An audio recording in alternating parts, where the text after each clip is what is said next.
On this day in Maryland, firefighters were only training, but now volunteer fire departments across the country have to worry about fighting gas prices as well as fighting fires.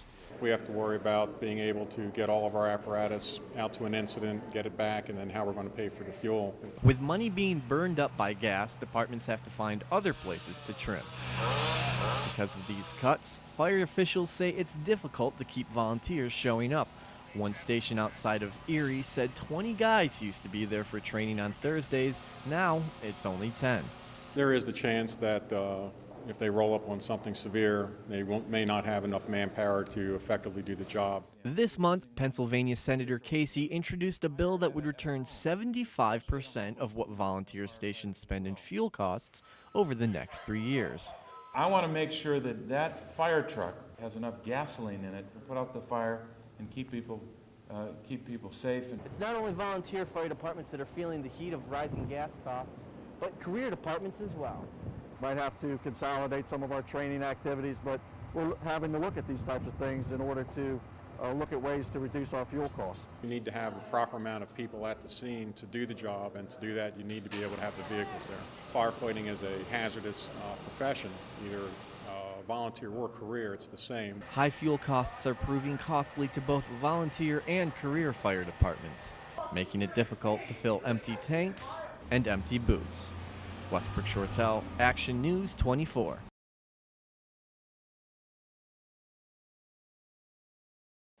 Some types of flesh-eating fish are just downright scary.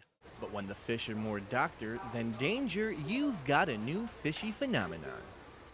Dr. Fish pedicure, kissing fish pedicure, nibbling fish pedicure. I even have amazing fish pedicure. Whatever you call them, the Garurufa fish are what's making such a big splash. The fish replace razors normally used to remove dead skin at the beginning of a pedicure. So they use their strong, tiny mouth to suck away the dead skin. And then as soon as they're done with it, Actually feels kind of neat.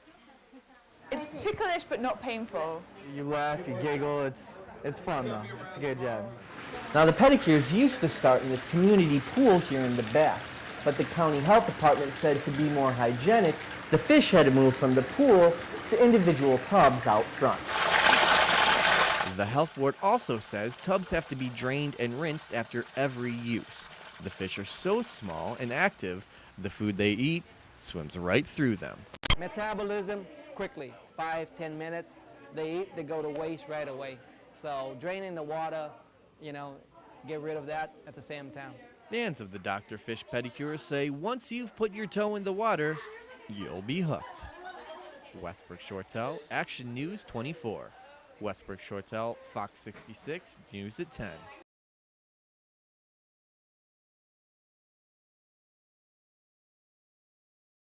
One of the first things to greet a tourist traveling on Washington's Metro rail system is the voice of the train operator. The next station, Deanwood. Them when to get on and off the train. Doors opening. Because we don't know where we're going. And when those operators are tongue-tied, trouble can happen. Had no idea what was being said. Wow, that was interesting. Really? If it hadn't been for the labels, which we could only sometimes see, we wouldn't know where we were. With so many lines, it's easy to see how you could get confused. We get a lot of visitors and tourists here. We don't always know the right directions. Train operators like Andrea Pone make it a point to be clear and concise with their message. This is the North Line train. If you give the correct announcements and they're clear and accurate, it makes it easier and better for the tourists to be here. Over 700,000 passengers ride the train each day. Operators like Pone say one of the reasons they need to have a clear voice is that sometimes they need to be the eyes and ears of some of their passengers. Sometimes people are afraid when you ride the subway and it's underground or it's your first time.